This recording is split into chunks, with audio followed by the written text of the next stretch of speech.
This video is sponsored by CuriosityStream.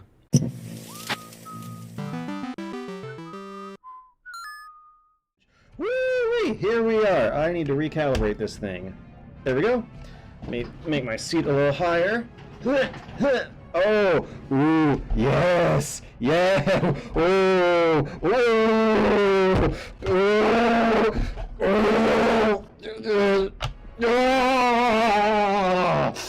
This game's really good, guys. That's all. So, that was not a purposefully exaggerated gamer reaction. I mean, listen to my voice. Listen to how monotone and miserable I am. Exaggerated gamer reactions are not my shtick. You're witnessing one of the few fleeting moments of happiness I've had all year, and apparently this is what that sounds like. That noise came out of my mouth during what VR developers call a moment of presence, when your real-life limbs match up with your VR limbs and your brain clicks everything into place. It bumps your immersion into high-tech electronic corporate entertainment up to a level previously unprecedented in human history. If you want a dose of what I was having in that stream, then get any one of the major VR headset systems, PlayStation VR included, and get yourself any one of the major popular flight sticks available. What I'm using was not fancy. It's a Logitech Extreme 3D Pro that I got for about $15 secondhand over 10 years ago. What's crazier is that you're not even seeing my first impressions here. This was my third session with the game. The important part, what made the biggest difference here that I finally got working correctly, was rebinding a few buttons and positioning my hardware so that I could have my left hand on keyboard and right hand on joystick.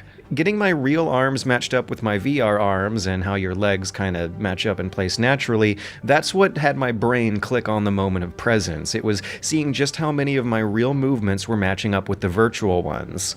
Now, I'm well aware that VR games aren't for everybody, and Star Wars Squadrons sure isn't either. The price of flight sticks has gone way up over the past decade, and I'm lucky as hell I didn't have to buy a new one right now, but the third biggest ingredient of that recipe, and the reason I still have that stick after all these years, is because I have a head full of nostalgia for the old 1994 LucasArts TIE Fighter game. TIE Fighter is one of my favorite games of all time, and 2020's Star Wars Squadrons is shaping up to be my favorite game of this year's time. And this is the year Hades came out, and this is the year I've developed a crippling Hunt Showdown addiction. But like TIE Fighter 94, Squadrons is an incredibly specialized experience, something that doesn't really feel suited for mass audiences, nor for a quick pick-up-and-play experience. It's a high-fantasy space sim that blurs the lines of hardcore flight simulation with the accessible, arcadey, pew-pew laser-firing action of its namesake fantasy to bring pure, joyful wish fulfillment to an audience ready to experience the quick deaths and lore-friendly frustrations of being in one of the less fantastical, more fragile roles of the Star Wars universe. And for someone who grew up on that, Squadrons comes off as a concept that VR gaming was invented for in the first place. This is what I imagine gaming would be like in the future when I was a kid playing 94's TIE Fighter. I've been waiting for something like this for years, hell maybe even decades. It has been 26 years after all, and since then the budgets and bureaucracies of gaming have increased monstrously. So color me surprised, color me impressed, call me an ecstatic fanboy that a $40 multi-platform electronic art managed to nail this concept so darn well. Star Wars Squadrons is out on all the major platforms, supporting all the major VR headsets and a regular old flat screen mode too, and somehow it came out at over $20 less than what the old game cost. Which is almost $70 less if you account for inflation because, housing and healthcare have gone up significantly since '94, while salaries and the entertainment products they fund have stagnated, if not decreased. Which brings me to my next point, the creepy, multi-layered, dystopian, and definitely political storyline that 1994's TIE Fighter is known for, and whether or not Squadrons does that story justice. Squadrons is really more of a spiritual successor to the whole mid-90s LucasArts space sim trilogy, since it features X-Wings and TIE Fighters, and some multiplayer modes where they go versus each other. But of those three games, TIE Fighter is my primary frame of reference. That's the one I grew up on, and of the three, it's the one most famous for story stuff, and it's also among the few games to join the pantheon of story stuff that actually grew up alongside with me. TIE Fighter had so much narrative appeal to it, in fact, that I think this game was the single biggest driving force that had me growing up wanting to be a fighter pilot for a few years as a kid. You gotta understand the context there. In the 90s, after Top Gun, after Pensacola, after the Cold War, but before Iraq, and before my brain was even halfway done developing, kids were being raised to believe that all future warfare would be done from the comfort of $30 million flying machines that, let's be honest here, are gonna look pretty darn cool to a developing mind during its foundational years. The propaganda and romanticism behind air-to-air combat has always been a pretty strong fantasy for like a century, ever since it started in World War I. But NATO's involvement in the Gulf War and in Bosnia in the late 90s seemed to cast high-tech asymmetrical American war as having a bit more of a just cause than what was going to happen a few years later under the Bush administration. The propaganda of Clinton's Pax Americana was strong, and what it ultimately took to change was a summer actually spent at Air Force Camp in Alabama, where I witnessed the poverty to military pipeline, the inhumanity of having to blindly follow orders, and the unspoken self-hating homoeroticism of barracks living that, might have shifted some of my gears into changing interests later on. Anybody that thinks that the airplanes are going to go over there and have a free day of dropping bombs and shooting missiles and hit everything that they fire at like they're playing some sort of a Nintendo game is crazy. There are going to be lots of talk. And that coming-of-age experience was accompanied by the realization that TIE Fighter was a game all about immersing yourself in the propaganda of the evil empire. The introductory Star Wars text crawl celebrates the strength of an empire willing to put morals aside to bring peace and order to a series of wars that have no end in sight, and missions that cast you with inspecting cargo for illegal contraband that turns out to be refugees, or quelling a small-scale civil war by dividing and conquering both sides. There's layers upon layers upon layers of doublethink going on that I had no way of being able to spot as a kid, when what I was more appreciative of was seeing the spaceships of the Star Wars fantasy get brought to life with a control scheme and damage model that seemed to drift into the outer rim of some kind of science fiction realism. Your craft would be destroyed after just a couple hits, and damn near every button on the keyboard did something. It felt complicated. It felt like there was a noble struggle behind overcoming that sort of fragility. You had a sense of sitting in front of an overwhelmingly complicated cockpit where one accidental button press could bring the whole thing crashing down, but years of retrospect have shown that these games are always a lot more arcadey than the control scheme let on. Accidentally pressing the wrong button sure would do something, yeah, but it was probably a tertiary function like camera controls. There was a button that matches your speed with your target, and that basically turned the gameplay into some simple point and shoot with meter management attached depending on whether or not you want more energy dedicated to lasers or shield. But the appeal of TIE Fighter still lies in its narrative design, how everything from that propaganda-laced flavor text to these environmental hangar door menus were designed to immerse the player in a personal quest for glory that they'd feel more and more queasy about as the consequences of racking up a chest of medals is revealed. So it's pretty clear what Squadrons is doing just in its first prologue mission alone, where the story starts you out as an Imperial TIE Fighter inspecting cargo containers for contraband, in between segments that have you clicking through immersive hangar menus and listening to extensive briefing segments, just like in the old game. And as a spiritual successor to all three of the 90s games in one fell swoop, Squadrons has you straight up switching sides as the campaign goes on, sometimes even mid-mission. There's an awkward time jump in the beginning, but afterwards it is handled fairly elegantly. You'll see plans set up and fail across both sides, you'll see how differently the chain of command reacts to news, and you'll experience the ironies of secrecy and intrigue that the characters have less awareness of than the player does. And I gotta say, just like TIE Fighter 94, this story is far better than it feels like it has any right to be. And it's still a personal story driven by that juxtaposition of glory contrasting with its consequences. It's just not the player's own quest this time. It's the other characters who are the ones primarily caught up in the drama. Characters who actually have some depth to them. It's obvious that Squadrons' animation budget wasn't exactly prioritizing these briefing scenes. Body language is stiff and animation is light, but when it comes to what are basically talking heads, it's the writing and voice acting that really matter, right? And on that front, you'll have an interesting array of charismatic hotshot aces on the Rebellion who couldn't be more of a moral foil to the pretentious philosopher killers on the Empire side. And there's really only one person in this whole cast that I didn't actively look forward to hearing what they had to say. Everyone else was a pleasure to witness, characters with real character to them. They telegraph some familiar archetypes, but only so it'll strengthen the humanity that develops as the story goes on and the stakes increase. On the Rebellion side, you have fun personality types like a gambler with a heart of gold, an ex-Imperial defector who becomes a moral authority, and this horrifying Harlequin who's hamming up that Rick and Morty gag of having a friendly, soft-spoken voice despite something being very, very disturbing with their face. On the Empire side, you have a disfigured pilot thirsting for revenge who's clearly not handling it well, ambitious, power-hungry cadets who can't wait to replace their most hated commanders, and an ex-law enforcement who really stretches those mental gymnastics trying to morally justify actions they know are evil.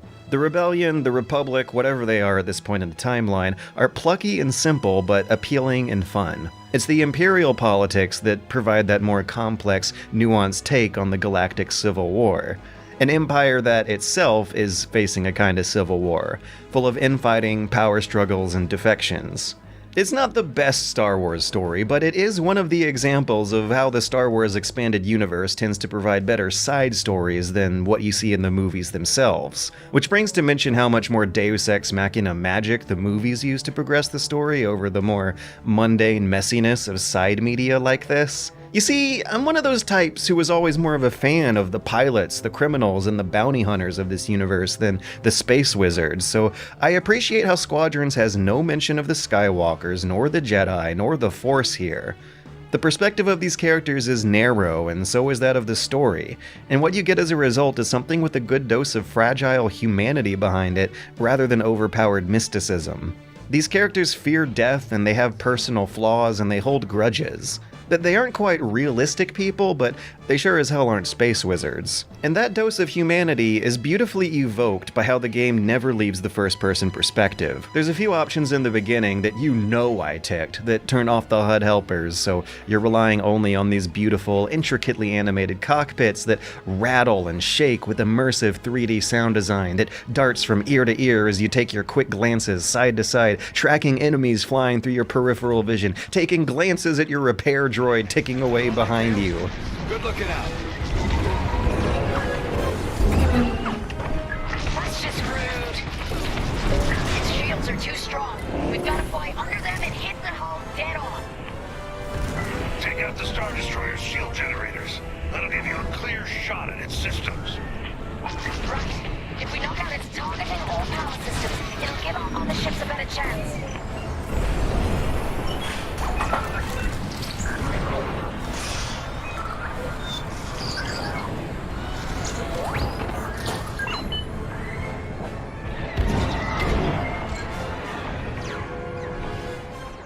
Whatever kind of experience I got from the in-flight stuff was complete. It couldn't be better. But when you're outside of the cockpit, the VR experience tends to not want to keep a consistent sense of height and scale in briefings when you're standing face-to-face with commanders and their battle maps. Though your character and their voice are quite customizable, the first-person perspective is so strict that you're only ever going to see yourself in menus. But outside of briefing, it nails the audio-visual experience, and it nails the game feel, the feeling of wrestling control over a rickety 1980s space hatchback. As far as the gameplay, it rides that line between being like an overcomplicated flight sim that still has simple, accessible, arcadey rules. It still freaking delivers. As someone who played it mostly in VR, this game delivers all that I was looking for, and it delivered it damn well. It was a pure joy to experience. It was childhood wish fulfillment par excellence. It did my nostalgia justice and justified all the wacky, dusty, old expensive hardware I wiped off to play it with. The primary complaint I've heard is that it feels kind of sparse for what's up on offer, but considering what I'm comparing it to, as a budget-priced game that's admittedly made for a pretty specialized audience, as someone who is playing it on the specialized expensive hardware of a VR set and a flight stick, and as someone who's comparing it to the list of features to that of a single-player SVGA DOS game from 1994, It ticked all the boxes. I did not feel that it was sparse. The internet says it's got about an 8-hour campaign, but it lasted me a hell of a lot longer than that, maybe 20 hours. Maybe because I had the difficulty ramped up. Maybe I gave a little bit of a damn about the talking head segments and all the extra hidden objectives. Maybe the nature of the VR experience kind of encourages you to stop and smell those roses along the way. Plus, remember that my primary point of reference for nostalgia here is TIE Fighter. And TIE Fighter didn't have multiplayer. TIE Fighter had less going on than this game does, so that side of the coin was all new to me. Multiplayer is divided up into 2 modes, a simple dogfighting deathmatch, and some fancier capital ship fleet battles with objective points and AI minions providing some density. And is it just me, or does the VR headset give you a nasty advantage at this stuff? Plug a VR headset into one of the faster interceptor ships, and it seemed like I had no problem getting the tail on most other players in the game. The first few rounds I played, I landed in the middle of the scoreboard, and after getting the hang of it, I generally found myself scoring at the top of my team's list, whether we were winning or losing. So I gave it a few tries without the VR headset, and all of a sudden I'm bad at this. Admittedly, plugging this kind of combat into multiplayer with real humans feels a lot simpler than what I was imagining, even though you'll see people do tactics the AI won't, like camp around scenery or just hit the air brakes to stop midair and get behind you. But beyond that, I do wonder how many tricks there really are to learn and how many different situations you'll really find yourself in as hours of this turn into tens of hours. The fleet battle mode seems like where they want you to spend the most time, but I can kind of see how focusing on the multiplayer content may be where that feeling of sparseness comes from. But unlike a lot of other reviewers out there, it was the single-player content that sparked my joy here. And the pleasantly easy and chill multiplayer experience just kind of felt like icing on the cake. Especially since, even beyond the campaign, there's still a bunch of challenge modes like bot matches and flying obstacle courses to try and satisfy everybody. And I did mention the story had extra mission objectives, right? Some stuff that changes the flow of the missions a bit, but mostly just makes me want to replay it again and again on higher difficulties to see what kind of tricks and content I missed the first time. Either way, there's meat to the package here. There's an excellent realization of what kind of vision those old 90s games were hinting at, and a dogfighting system that feels like an absolute blast to play once it's in your hands. The biggest problem with Squadrons here is that it seems like a very specialized sort of product. You're either gonna love it or think it's cool for a few days and then forget about it. But I am squarely inside their target demographic here. I am the one being pandered to, and I'm having a blast with this thing. Just look at how much fun I was having there. Thanks again for watching, and thanks to CuriosityStream for supporting this video. In an internet full of bad sources and pseudo-educational content rife with misinformation, CuriosityStream is a gem. CuriosityStream hosts thousands of high-quality documentaries from established educational institutions, with topics ranging from hard educational science to science fiction. Their lineup will have you flying through the galaxy with Stephen Hawking to gritting through awkward fan interactions at pop culture conventions. Sign up via curiositystream.com/superbunnyhop and you'll also get a year of Nebula, a video platform built by other educational YouTubers for smart, thoughtful videos that don't have to worry about appealing to the search algorithm or risking demonetization. World War II history, racy comedy, and trans rights are some topics explored, as well as some exclusive podcast content featuring yours truly. Follow the link for a 26% discount, which lands the price for a year's subscription at just under $15. Once again, that's curiositystream.com/superbunnyhop. Thanks again for sponsoring, thanks again for watching, and I will see you next time.